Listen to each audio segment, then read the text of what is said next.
Hello everyone, कैसे हैं आप सब लोग। आई होप आप लोग अपने घरों पे सेफ होंगे। आज हम बात करेंगे सितंबर लास्ट वीक के इंपॉर्टेंट करंट अफेयर्स के बारे में। जो लोग ये चैनल पहली बार देख रहे हैं, आप इस चैनल को सब्सक्राइब कर सकते हैं ताकि आप लोगों को हर एक अपडेट मिलता रहे। साथ ही साथ जो हमारे साथ बच्चे जेके एसएसबी या जेके पीएससी जो जेके एस का एग्जाम होने वाला है, आप लोगों के लिए हम लोगों ने जम्मू कश्मीर के करंट अफेयर्स का पहला पार्ट जो है वो अपलोड कर दिया है। उसमें हम लोगों ने जितने इंपॉर्टेंट क्वेश्चन बन सकते हैं उसको डिस्कस करा है। इसके अलावा नेक्स्ट पार्ट में हम लोग जितनी भी रिपोर्ट्स आई हैं उसमें जम्मू कश्मीर की क्या रैंकिंग रही है उस पर हम लोग बात करेंगे। तो आप लोग इस चैनल को सब्सक्राइब कर लीजिएगा ताकि आप लोगों को उसकी नोटिफिकेशन भी मिल जाए। और फाइनेंस अकाउंट असिस्टेंट के लिए हम लोगों ने 10,000 प्लस एमसीक्यूज का एक प्रिपरेशन बूस्टर जो है वो लॉन्च करा है, जिसमें आप लोगों को अभी के लिए अगर हम बात करें तो 20 टेस्ट मिल चुके हैं, 80 सेक्शनल टेस्ट अपलोड हैं, 150 प्लस टॉपिक टेस्ट अपलोड हो चुके हैं। बहुत जल्द इसके सेकंड सेट जो है वो भी अपलोड हो जाएगा और जो 5 नए टेस्ट होंगे ये भी आपको मिल जाएगा जैसे ही जेकेएसएसबी अपने ओएमआर 1-2 एग्जाम कंडक्ट करवा लेगा। एक बार पैटर्न को हम लोग डिकोड कर लेंगे, उसके बाद ये नए 5 टेस्ट आप लोगों को इन्हीं टेस्ट सीरीज में मिल जाएंगे। और अगर आप लोग ये लेना चाहते हैं तो आपको पता है गांधी जयंती थी, तो आप लोग स्पेशल डिस्काउंट यूज कर सकते हैं। गांधी जी कोड यूज करके आपको 30% डिस्काउंट जो है वो वहां पे मिल जाएगा। तो ये आपको हमारी ऐप पे मिल जाएगा, आपको आप लोग डाउनलोड कर सकते हैं प्ले स्टोर से। तो चलिए शुरू करते हैं आज की क्लास को बिना ज्यादा टाइम वेस्ट किए। तो सबसे पहला क्वेश्चन आप लोगों के सामने है, कौन सा ऐसा ऑफिस है या अथॉरिटी है गवर्नमेंट ऑफ इंडिया की जिसने रिसेंटली एक एग्रीमेंट साइन करा है CSIR के साथ, यानी कि council of scientific and industrial research के साथ, national physical laboratory to develop Indian standard time traceable primary reference time clock for telecom sector. तो आपको यहाँ पे बता दूं, ये अभी रिसेंटली सितंबर लास्ट वीक में एक MOU साइन करा गया था। CSIR ने इसको साइन करा है सी डॉट के साथ। अब सी डॉट क्या है? ये है centre for development of telematics. यहाँ पे इसके फुल फॉर्म आपको याद रखनी है। अब यहाँ पे ये जो एग्रीमेंट साइन करा गया है इसके तहत अब कोशिश की जाएगी कि Indian standard time traceable primary reference time clock जो है वो बनाई जाए, जो सिंक्रोनाइज करेगी जितने भी टेलीकॉम सर्विसेज हैं एक रेफरेंस टाइम के साथ। तो यहाँ पे याद रखना सी डॉट के साथ ये MOU साइन करा गया है। इसके अलावा नेक्स्ट क्वेश्चन पे आते हैं। Union minister of skill development and entrepreneurship Dharmendra Pradhan ji ने एक skill on wheel initiative launch करा है, कोलैबोरेशन करी है यहाँ पे नेशनल स्किल डेवलपमेंट कॉर्पोरेशन के साथ। और किस बैंक के साथ मिलकर इन्होंने यहाँ पे इसको लॉन्च करा है? देखो यहाँ पे अगर इस क्वेश्चन की अगर मैं बात करूँ तो ये क्वेश्चन जो है MSDE मिनिस्टर जो है, MSDE क्या हुआ यहाँ पे? MSDE हुआ यहाँ पे स्किल डेवलपमेंट एंड एंटरप्रेन्योरशिप के यूनियन मिनिस्टर का नाम भी आपको पहले तो याद रखना ही रखना है, धर्मेंद्र प्रधान, ये पूछा जाता है। इसके अलावा जो इनिशिएटिव लिया गया है इसका भी नाम डायरेक्ट कई बार आपसे जो है एग्जाम में पूछा जा सकता है कि इस इनिशिएटिव का नाम क्या था। इसका नाम है स्किल्स ऑन व्हील। अब 2 डिपार्टमेंट के बीच में कोलैबोरेशन हुआ है। पहला तो आप लोगों को यहाँ पे बता दिया NSDC के साथ हुआ है, लेकिन किस बैंक ने यहाँ पे ये कोलैब करा है यहाँ पे? तो ये करा गया है इंडसइंड बैंक के साथ। तो ये तीनों चीजें याद रखनी है। किस मिनिस्ट्री के द्वारा किया गया है, उसके मिनिस्टर कौन है? धर्मेंद्र प्रधान जी। इस इनिशिएटिव का नाम याद रखना है और तीसरी चीज याद रखनी है बैंक, और साथ ही साथ नेशनल स्किल डेवलपमेंट कोऑपरेशन को भी आपको ध्यान में रखना है। ये डायरेक्ट क्वेश्चन जो है आपके एग्जाम्स में पूछे जाते हैं कई बार। नेक्स्ट पे आते हैं हम लोग क्वेश्चन नंबर 3 की। अगर हम बात करें, RBI के द्वारा flow of financial asset liability house hold data जो है रिलीज किया गया है सितंबर महीने के दिन। इसमें से आपसे पूछा गया है कि कौन सी स्टेटमेंट ऐसी हैं जो कि बिल्कुल सही हैं, आपको इसमें बताना है। तो थोड़ा सा डिटेल में हम लोग यहाँ पे बात करेंगे इस क्वेश्चन के ऊपर। खासतौर पे जो बैंकिंग एक्सपीरियंस है, आपके एग्जाम में इस तरीके के क्वेश्चंस बहुत बनते हैं, तो आपको ये पता होना चाहिए। देखो मैं आपको बता दूं, यहाँ पे जो स्टेटमेंट सही है वो है B और C। थोड़ा सा डिटेल में बात करेंगे हम लोग अब यहाँ पे। पहला अगर मैं बात करूं, net financial saving of household fell to nearly 7 decade low, तो ये 6.1 नहीं है, ये 5.1 है। बाकी जो स्टेटमेंट यहाँ पे दी है वो बिल्कुल सही है। अब ये जो डेटा है, खासतौर पे जिन बच्चों का SBI का एग्जाम्स है या जो IBPS PO की तैयारी कर रहे हैं, जिनका RBI का एग्जाम है, आप लोगों को ये क्वेश्चन देखने को मिल सकता है और ये डेटा के अकॉर्डिंग ही जो है क्वेश्चन बनेगा। नेशनल फाइनेंशियल स्विच जो देखने को मिला है वो डिक्रीज हुआ है 11.5% से लेके 5.1% के लिए, और हाउस होल्ड फाइनेंशियल लाइबिलिटी जो है वहां पे एक इंक्रीज देखने को मिला है 5.8% of GDP in financial year 23, up from 3.8 in financial year 2022। तो यहाँ पे जो सही आंसर है वो है ऑप्शन नंबर बी एंड सी। तो इसको याद रखना। और पहला मैंने आपको बता दिया 5.1% है जो 7 डेकेड लो पे जो गया है, यानी कि जब से देश आजाद हुआ है पहली बार इतना लो ये टच करा है। नेक्स्ट पे आते हैं।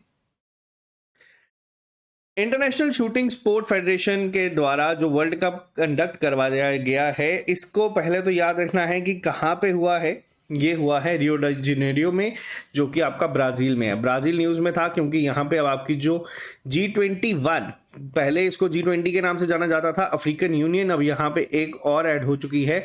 अफ्रीकन यूनियन के ऐड होने के बाद अब ये G21 बन चुका है। और ये जो अगली प्रेसिडेंसी जिसके पास होगी वो ब्राजील के पास रहेगी। पहले जो थी वो इंडिया के पास थी, लेकिन इस बार ये अब चली गई है ब्राजील के पास। यहाँ पे ये पॉइंट याद रखना। और इंडिया से पहले ये थी इंडोनेशिया के पास।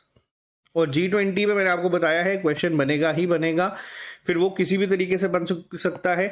एक डिटेल लेक्चर आपको एमसीक्यूज का मैंने ऑलरेडी आपको प्रोवाइड कर दिया। अब यहाँ पे बात करूंगा कि जो कितने मेडल्स यहाँ पे इंडिया ने जीते हैं, और ये जो मेडल टैली है उसमें 5th पे इन्होंने खत्म करा है। तो इंडिया ने टोटल यहाँ पे जो मेडल जीते हैं वो जीते हैं 2।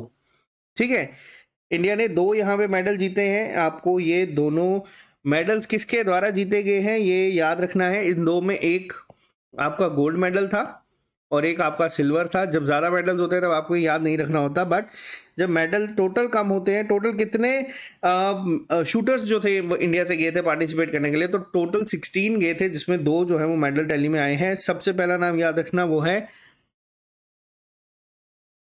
एलेवेनिल वल्लरीवियन का। इन्होंने क्या जीता है, इन्होंने गोल्ड मेडल जीता है वुमेन में 10 मीटर एयर राइफल इवेंट में इन्होंने जीता है। तो इनको यहाँ पे याद रखना। और दूसरे जो हैं वो है निश्चल, इन्होंने जीता है सिल्वर मेडल। तो ये दोनों नाम भी आपको याद रखने हैं, कौन से स्पोर्ट से रिलेटेड है ये आपको पता होने चाहिए। नेक्स्ट पे आते हैं। Name the state government that has recently integrated it's माँ नवजात ट्रैकिंग ऐप, जिसका नाम अगर फुल फॉर्म में पूछा जाए तो वो है मंत्रा। बहुत इंपॉर्टेंट क्वेश्चन है ये। मंत्रा जो है इसकी फुल फॉर्म याद रखना, माँ नवजात ट्रैकिंग ऐप। ये क्या है, बर्थ रजिस्ट्रेशन सिस्टम होगा जो इनेबल करेगा immediate issuance of birth registration certificate जो न्यू बॉर्न्स होंगे गवर्नमेंट हेल्थ फैसिलिटीज़ में। अब यहाँ पे ये जो क्वेश्चन है बहुत इंपॉर्टेंट है। क्यों? क्योंकि इस तरीके की ये जो चीज़ें हैं, ये जो इनिशिएटिव लिए जाते हैं, ये अपने आप में ही बहुत इंपॉर्टेंट है। क्योंकि पहले आमतौर पे क्या होता था कि जब किसी हॉस्पिटल में होता था उसके बाद म्यूनसिपलिटीज़ के वहाँ पे चक्कर लगाने पड़ते थे, तब आपको बर्थ सर्टिफिकेट जो है वो रजिस्ट्रेशन सर्टिफिकेट जो है वो इशू होता था। लेकिन अब क्या है, अब यहाँ पे इस ऐप के दौरान आप लोग उसी टाइम इमीडिएट इशुएंस हो जाएगी आप लोगों को बर्थ रजिस्ट्रेशन सर्टिफिकेट की न्यू बॉर्न्स के लिए। तो ये किसके द्वारा किया गया है, ये किया गया है उत्तर प्रदेश के द्वारा। उत्तर प्रदेश सरकार ने इसको इनिशिएटिव को लॉन्च करा है। इसमें इसके फुल फॉर्म ज्यादा इंपॉर्टेंट है, क्योंकि देखो शॉर्ट फॉर्म जो है वो तो इंपॉर्टेंट है ही है। मंत्रा जो है, मंत्रा की फुल फॉर्म है माँ नवजात ट्रैकिंग ऐप। तो ये यहाँ पे इसको याद रखिएगा। नेक्स्ट पे आते हैं। नेशनल अवार्ड दिए गए थे, इंट्रोड्यूस करा गया है गवर्नमेंट ऑफ इंडिया के द्वारा। अब ये नेशनल अवार्ड जो दिए गए हैं ये किस फील्ड में दिए गए हैं और किस किस कैटेगरी में दिए गए हैं, आपको बताने कि इनमें से कौन सी स्टेटमेंट ऐसी है जो कि सही है। तो मैं आपको बता दूं इसमें सारी स्टेटमेंट जो है वो सही हैं। अब थोड़ा सा डिटेल में बात कर लेते हैं। गवर्नमेंट ऑफ इंडिया ने इंट्रोड्यूस करा है राष्ट्रीय विज्ञान पुरस्कार। एक नया सेट होगा नेशनल अवार्ड्स का जो कि साइंस, टेक्नोलॉजी और इनोवेशन की फील्ड में दिया जाएगा। आमतौर पे अलग अलग कैटेगरीज में दिए जाते थे बहुत सारे अवार्ड, लेकिन ये पहला एक नया सेट एडिशन हुआ है। तो इसको आप लोग यहाँ पे याद रखना, किस फील्ड में दिया जाएगा, ये दिया जाएगा साइंस, टेक्नोलॉजी और इनोवेशन की फील्ड में। द RVP विल कंप्राइज 3 विज्ञान रत्न अवार्ड, और साथ ही साथ यहाँ पे 25 विज्ञान श्री जो है वो दिए जाएंगे, 25 विज्ञान युवा शांति स्वरूप भटनागर और 3 विज्ञान टीम अवार्ड जो है वो यहाँ पे दिए जाएंगे। और इसके अलावा जो विज्ञान रत्न होगा ये लाइफ टाइम अचीवमेंट अवार्ड होगा जो कंट्रीब्यूशन में दिया जाएगा किसी भी फील्ड में जो साइंस एंड टेक्नोलॉजी में अगर किसी ने काम करा होगा। तो देखो जब ये अवार्ड मिलेंगे तब ये जो है ज्यादा इंपॉर्टेंट होगा कि किस किस को मिले हैं। फिलहाल अभी के लिए आप लोगों को ये याद रखना है कि एक नया एडिशन यहाँ पे जो है वो देखने को मिला है अवार्ड्स का, तो इसको याद रखना यहाँ पे।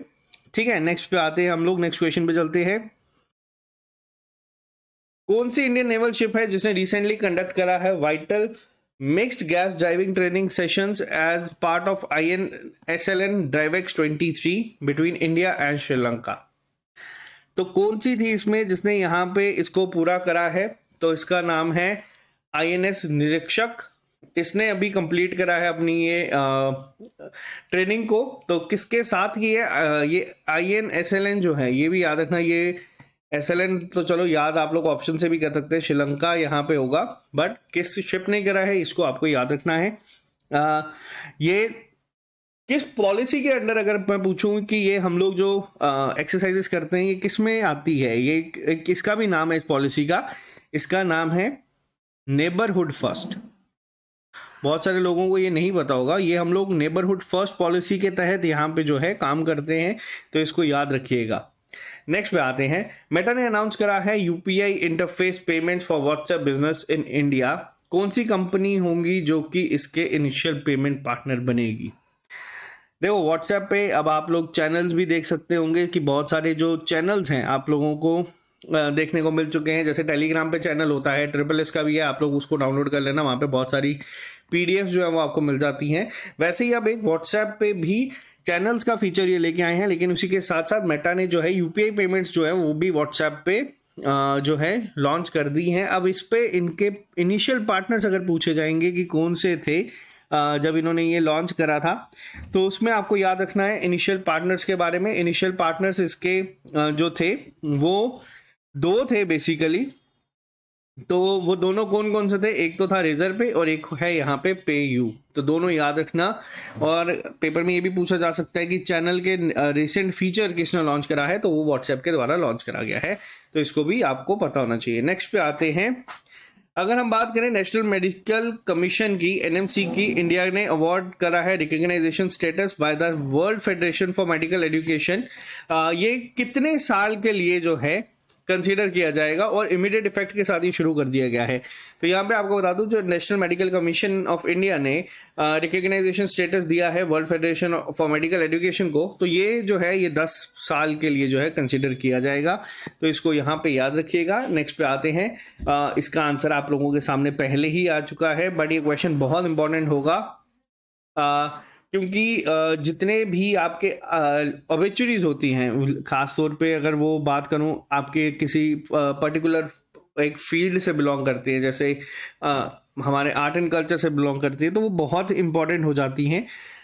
वैसे ही अगर हम बात करेंगे, मालिनी राजूरकर जी थी, ये हिंदुस्तानी क्लासिकल वोकलिस्ट थी और साथ ही साथ में ग्वालियर घराना से बिलोंग करती थी। इनका अभी जो है निधन हो चुका है, तो इनको याद रखना। पेपर में डायरेक्ट पूछा जाएगा कि मालिनी राजूरकर जो थी वो किस फील्ड से बिलोंग करती है। तो ऑब्ituaries के ये क्वेश्चन बहुत बार बनते हैं, पेपर में पूछे जाते हैं, खासतौर पे आपको जो एग्जाम से अब 3 महीने पहले की ऑब्ituaries जो है वो याद रखनी है। अब जैसे आपका मान लीजिए एग्जाम अगर अक्टूबर एंडिंग में है, तो आपको जुलाई से लेके जुलाई, सितंबर, अगस्त और अक्टूबर, ये 3 से 4 महीने के याद रखने हैं। पेपर में ये डायरेक्ट कई बार आपको देखने को मिल जाते हैं। वर्ल्ड रोज डे या फिर day for welfare of cancer patients observe करा जाता है अक्रॉस ग्लोब किस दिन? तो यहाँ पे बता दूं, ये हर साल 22 सितंबर को जो है ये मनाया जाता है। 22 सितंबर के दिन इसको ऑब्जर्व करा जाता है और डेडिकेट कर दिया जाता है ये दिन जितने भी कैंसर पेशेंट्स हैं अक्रॉस द ग्लोब, ताकि इनकरेज करा जा सके और एक्नॉलेज करा जा सके कैंसर सर्वाइवर्स को ऑल ओवर द वर्ल्ड। तो यहाँ पे याद रखिएगा। नेक्स्ट पे अगर हम बात करते हैं, कौन सी कंट्री की नेवी ने अभी इंडियन नेवी के साथ मिलके अपना 30th एडिशन जो है वो शुरू करा है सिम्बेक्स 2023 का। तो देखो, ये मैं आप लोगों को ऑलरेडी पहले भी बहुत बार पढ़ा चुका हूं कि ये मिलिट्री एक्सरसाइज हम लोग किसके साथ करते हैं। इस बार ये जो क्वेश्चन है ये ज़्यादा इंपॉर्टेंट क्यों बन जाएगा, वो है इसके जगह पे कि ये हुई कहाँ पे है। देखो, सिम्बेक्स सब लोगों को पता होगा, अगर मैं ये मान के चल रहा हूँ कि अगर आपको पता है तो आप एग्जाम के लिए तैयार है। ये इंडिया करता है सिंगापुर के साथ, लेकिन सिम्बेक्स हुई कहाँ पे है इस बार? तो ये शुरू हुई है साउथ चाइना सी में। तो यहाँ पे अब इस चीज़ को याद रखना, पेपर में डायरेक्ट आएगा कि किस जगह पे हुई है। 2 फेजेस में ये कंसीडर होती है। ये एक पहला जो होता है वो होता है लैंड फेज, दूसरा होता है सी फेज। तो ये पहला लैंड फेज था, ठीक है।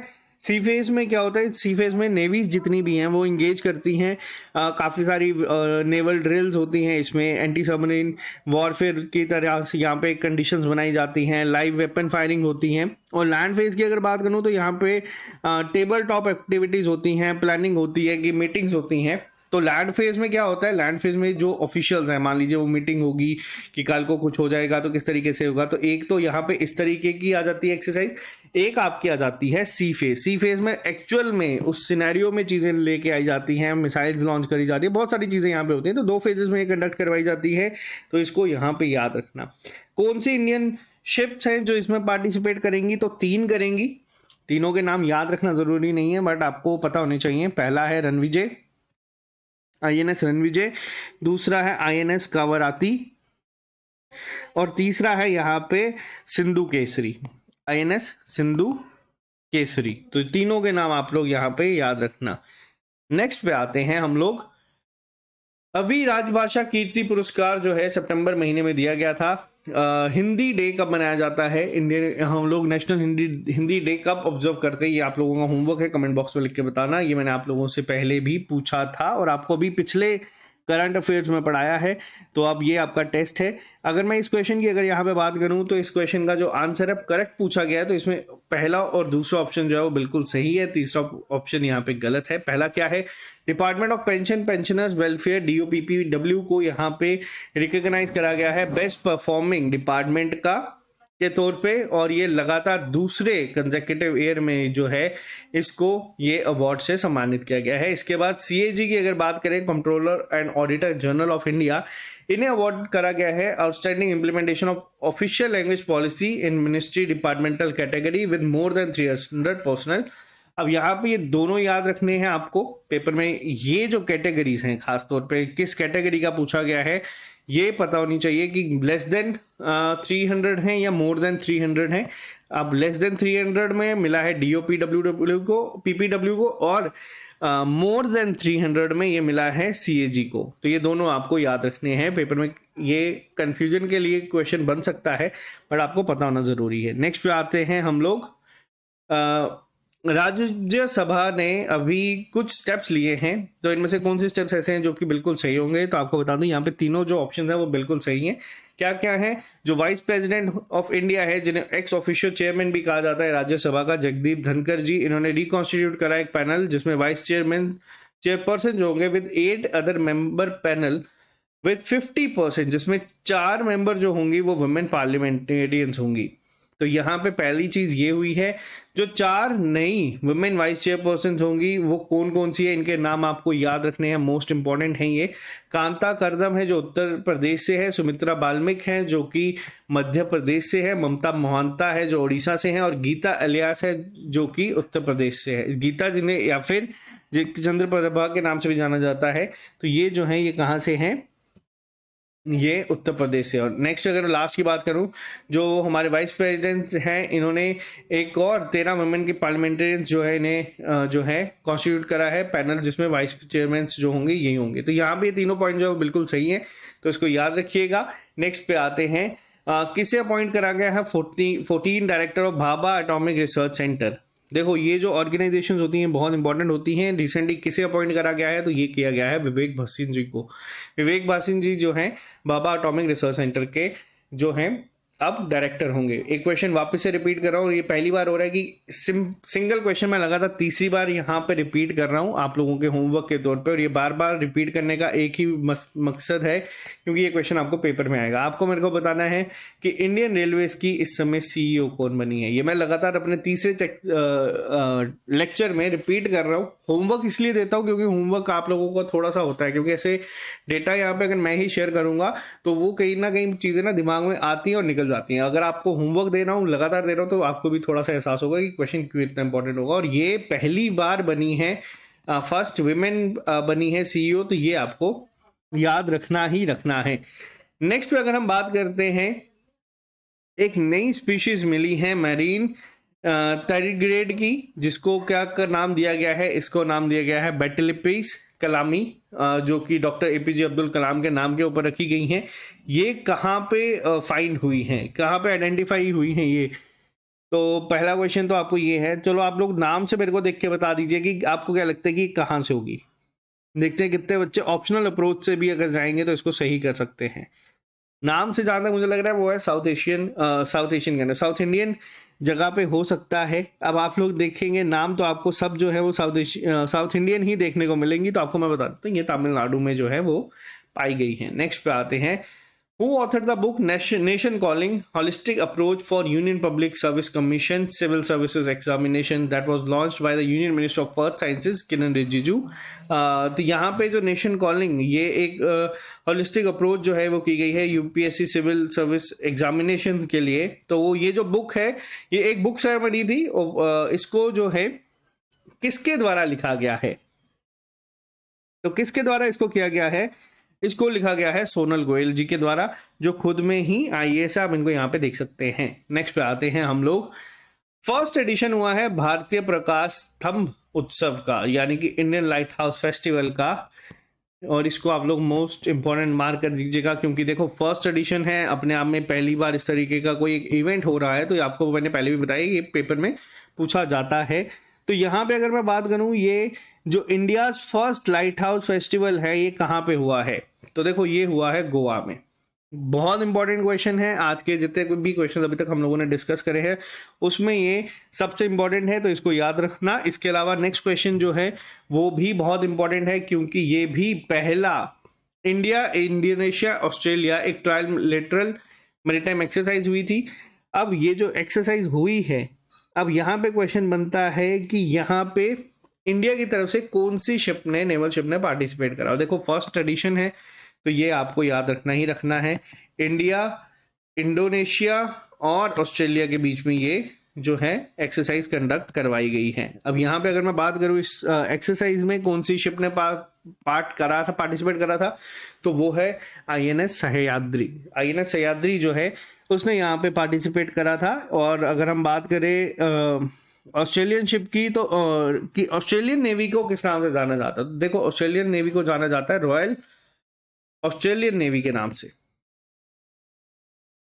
ठीक है। बाकी दोनों को इंडोनेशियन नेवी और इंडियन नेवी के नाम से जाना जाता है, बट ऑस्ट्रेलियन नेवी को रॉयल ऑस्ट्रेलियन नेवी के नाम से जाना जाता है। इन तीनों ने यहाँ पे किया था और इंडो पैसिफिक रीजन में इसको जो है डिप्लॉय करा गया था। तो यहाँ पे इसको आप लोग याद रखना, ये क्वेश्चन बन सकता है, ठीक है। ये क्वेश्चन आपके एग्जाम के लिए इंपॉर्टेंट है क्योंकि पहला एडिशन था। नेक्स्ट क्वेश्चन वापस आते हैं, वापस से काफी इंपॉर्टेंट होगा ये भी।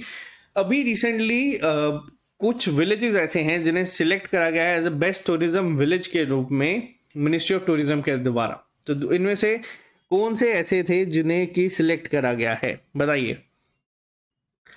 अब देखते हैं कितने बच्चे ऐसे हैं जो इसको आंसर कर सकते हैं। तो यहाँ पे आपको बता दूं, ये जो लिस्ट आई है, इस पूरी लिस्ट में आपको एक तो विलेजेस के नाम याद रखने हैं, इसके अलावा आप लोगों को ये भी याद रखना है कि कौन कौन से विलेजेस हैं जो इस लिस्ट में आते हैं और कहाँ से बिलोंग करते हैं। तो देखो यहाँ पे पहला नाम है बिस्वंत घाट जो कि असम में है, दूसरा लाचुंग जो कि सिक्किम में है। आंसर हो जाएगा आपका बोथ सेकंड एंड थर्ड। आपको ऑप्शंस इस तरीके से दे दिए जाएंगे कि इनमें से बताओ कि बेस्ट विलेज टूरिज्म विलेज कौन कौन से रहे हैं। वैसे ही जम्मू कश्मीर में इस बार पहली बार पंचायत रेटिंग्स दी गई हैं और आपको बताना है कि जम्मू कश्मीर की बेस्ट पंचायत कौन सी थी, पहले रैंक पे कौन सी। दूसरे रैंक पे जो थी वो थी पल्ली जो कि सांबा में है, ये हम लोग डिस्कस कर चुके हैं। अब आपको बताना है कि टॉप किसने किया था। होमवर्क के तौर पर मैं आपको वो क्वेश्चन दे रहा हूं जो कि डायरेक्ट पेपर में पूछे जा सकते हैं।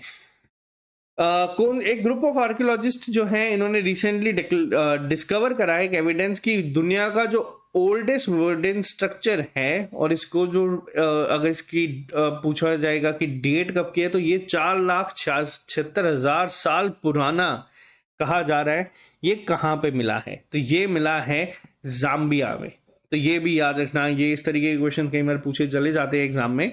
नेक्स्ट पे आते हैं, कौन सी ऐसी स्टेट गवर्नमेंट है जिन्होंने रिसेंटली अपना 7th टाइगर रिजर्व जो है इसको अनवील करा है, और जो इसका नाम रखा गया है वो है वीरांगना दुर्गावती टाइगर रिजर्व। बहुत इंपॉर्टेंट होगा ये, स्टैटिक जीके में डायरेक्ट क्वेश्चन बनेगा पेपर में।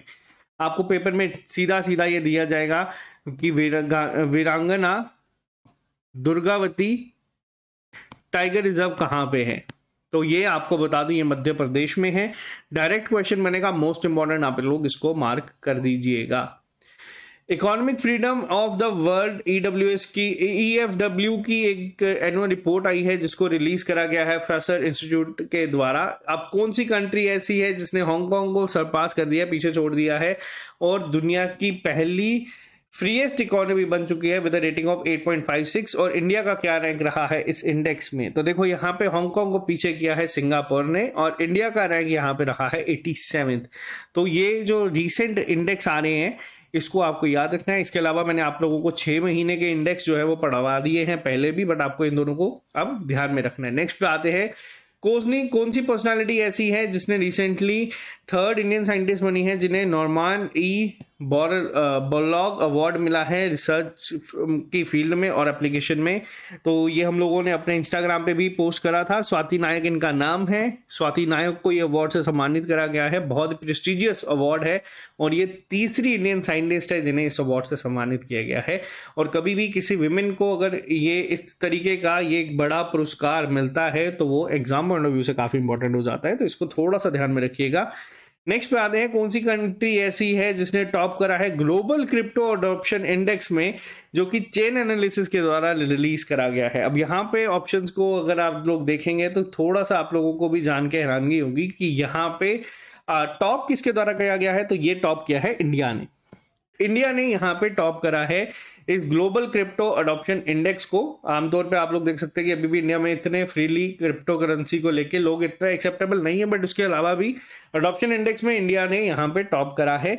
तो ये आपको ध्यान में रखना ही रखना है। और ये रिपोर्ट किसके द्वारा दी गई है इसको भी ध्यान में रखिएगा। चेन एनालिसिस के द्वारा ये जो है रिलीज करी जाती है।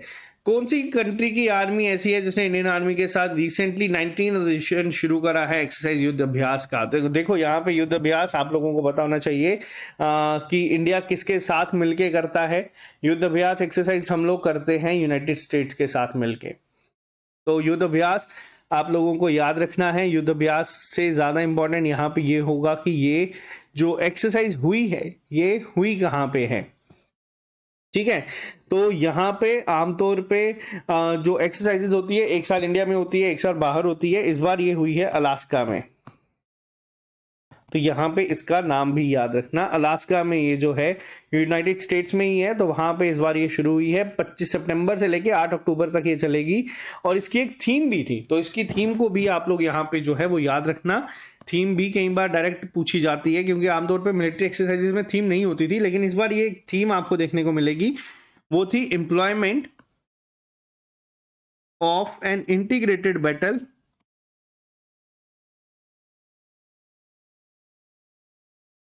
ग्रुप इन माउंटेन्स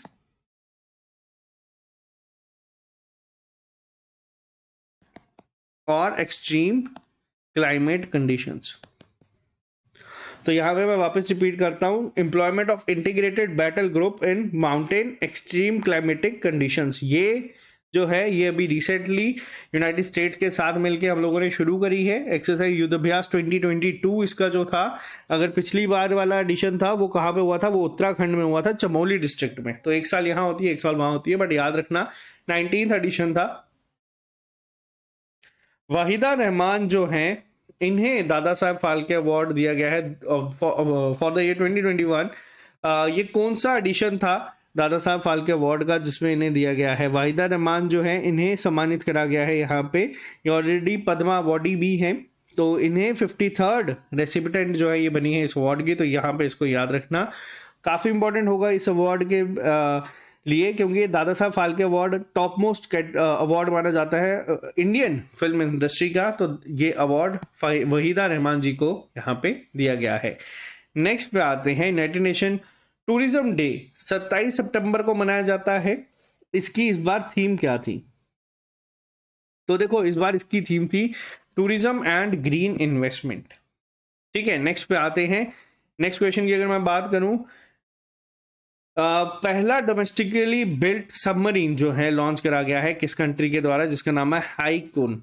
अब यहाँ पे अगर बात की जाए तो ये जो है ये किसके द्वारा, और एक सेकेंड, एक चीज इंपॉर्टेंट डेटा मैं यहाँ पे मिस कर गया हूँ। यहाँ पे आपको बता दूं, वर्ल्ड टूरिज्म डे के दिन यहाँ पे बहुत सारे जो अवार्ड्स हैं वो दिए गए थे, जिसमें कुछ विलेजेस थे जिनको अवार्ड से सम्मानित करा गया था। तो उनमें एक विलेज का नाम आपको याद रखना है, वो है दवार। ये दवार कहाँ पे है? ये JNK में है। इनके अलावा और भी 4 विलेजेस थे जिनको इस अवार्ड से सम्मानित किया गया था, बट आपको याद रखना है ये अवार्ड आपको पता होना चाहिए। दवार जो है जम्मू कश्मीर में, जिसे बेस्ट टूरिज्म की अगर बात की जाए तो विलेज का अवार्ड यहाँ पे भी मिला है। ये अलग विलेज अवार्ड है, वो अलग विलेज अवार्ड थे जो हम लोगों ने पहले डिस्कस करे थे, कंफ्यूजन नहीं होनी चाहिए। हैकुन का एक और नाम है जिसका नाम है नरवाहल। तो ये किसके द्वारा करे गए हैं? ये ताइवान के द्वारा लॉन्च किए गए हैं। पहली ही इनकी खुद की डोमेस्टिकली बिल्ट सबमरीन है। तो यहाँ पे इसको याद रखना, ताइवान ने इसको जो है बनाया है। नेक्स्ट पे आते हैं, वर्ल्ड रेबीज डे की थीम क्या थी? तो इस बार इसकी जो थीम थी वो थी rabies all for one, one health for all. और इंडिया की पहली स्टेट ऐसी कौन सी है जो कि रेबीज फ्री बनी है? तो इंडिया की पहली स्टेट ऐसी है जो कि रेबीज फ्री है, तो वो है गोवा। तो ये थे हमारे सितंबर लास्ट वीक के इंपॉर्टेंट करंट अफेयर्स। अक्टूबर अब शुरू हो चुका है। 9th मंथ जो ये था सितंबर का, 9th मंथ को हम लोग कंसिडर करते हैं पोषण माह के रूप में, यानी कि मंथ ऑफ न्यूट्रिशन। और वहीं अगर हम बात करें जो 10th मंथ जो शुरू हुआ है अक्टूबर, इसको हम लोग करते हैं ब्रेस्ट कैंसर अवेयरनेस के रूप में। ठीक है, तो ये पूरे महीने इसको कंसिडर किए जाते हैं, तो ये याद रखना। तो ये थे हमारे important current affairs. I hope आपको आज का लेक्चर पसंद आया होगा। अगर आपको आज का लेक्चर पसंद आया है तो आप लोग इस चैनल को सब्सक्राइब कर लीजिएगा। बहुत ज़्यादा हम लोग अक्टूबर फर्स्ट वीक को भी यहाँ पे कवर करेंगे। तो bye, take care, all the very best. आप लोगों के लिए मेहनत करते रहो, आपके एग्जाम जो है वो आने वाले हैं। बाकी अगर आप फाइनेंस की तैयारी कर रहे हैं, VLW की तैयारी कर रहे हैं, तो आप लोगों को बता दूं VLW का भी बहुत जल्द एक प्रिपरेशन बूस्टर आप लोगों के लिए हम लोग लॉन्च करने वाले हैं। तो अभी के लिए दीजिए इजाजत। Have a nice day, bye, take care, all the very best, see you soon, take care.